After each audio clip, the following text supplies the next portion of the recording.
যুক্তরাষ্ট্র ইরাককে সতর্ক করে বলেছে, ইরাকের পরবর্তী সরকারে যদি ইরান সমর্থিত প্যারামিলিটারির সদস্যদের অন্তর্ভুক্ত করা হয়, তাহলে ইরাকের তেল রপ্তানি থেকে উপার্জিত অর্থের একটি বড় অংশ যা ফেডারেল রিজার্ভ ব্যাংকে রাখা হয়, সেই অর্থ থেকে ইরাককে বঞ্চিত করা হবে।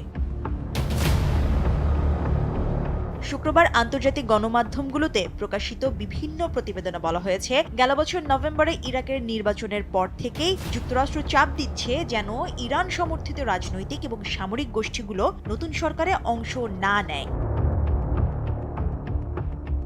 এদিকে ফাইন্যান্সিয়াল টাইমসও একই কথা নিশ্চিত করেছে। 2003 সালের আগ্রাসনের পর থেকে ইরাকের তেল রপ্তানির আয়ের অর্থ যুক্তরাষ্ট্রে রাখা হয়। প্রতি মাসে এই নগদ অর্থ ইরাকে পাঠানো হয়, যা ইরাকের ওপর ওয়াশিংটনের কর্তৃত্ব খাটানোর মোক্ষম হাতিয়ার। এর আগেও ট্রাম্প প্রশাসন এ ধরনের পদক্ষেপ নিতে দ্বিধাবোধ করেনি। 2020 সালে ইরাক যুক্তরাষ্ট্র নেতৃত্বাধীন জোট বাহিনীকে বের করার হুমকি দেওয়ার পর ট্রাম্প প্রশাসন ইরাকের ডলার রিজার্ভ বন্ধ করার পাল্টা হুমকি দেয়। শুক্রবার রয়টার্স জানায়, যুক্তরাষ্ট্রের তুর্কি রাষ্ট্রদূত জশুয়া হ্যারিস ইরাকি কর্মকর্তাদের এবং প্রভাবশালী শিয়া নেতাদের সরাসরি ও মধ্যস্থতাকারীর মাধ্যমে এই হুঁশিয়ারি দিয়েছেন। ভিগো ওয়্যার গার্ড প্রয়োজন মতো বাঁকানো যায়, অধিক চাপেও ভাঙে না। ভিগো। হ্যারিস ইরাকে মার্কিন পররাষ্ট্র দপ্তরের সর্বোচ্চ কর্মকর্তা।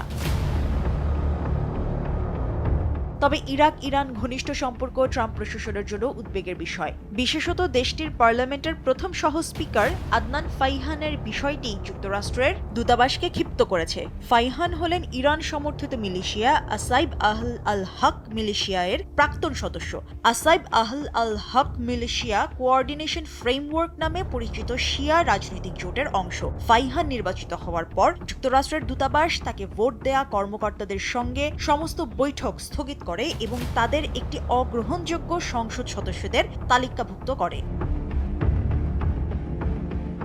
নভেম্বর মাসে অনুষ্ঠিত নির্বাচনে প্রধানমন্ত্রী মোহাম্মদ আল সুদানি নেতৃত্বাধীন জোট সর্বোচ্চ ভোট পেলেও সরকার গঠনের জন্য পর্যাপ্ত সংখ্যক আসন পাননি। সুদানি এরই মধ্যে প্রধানমন্ত্রী পদে ফেরত আসার ইচ্ছা প্রকাশ করেছেন।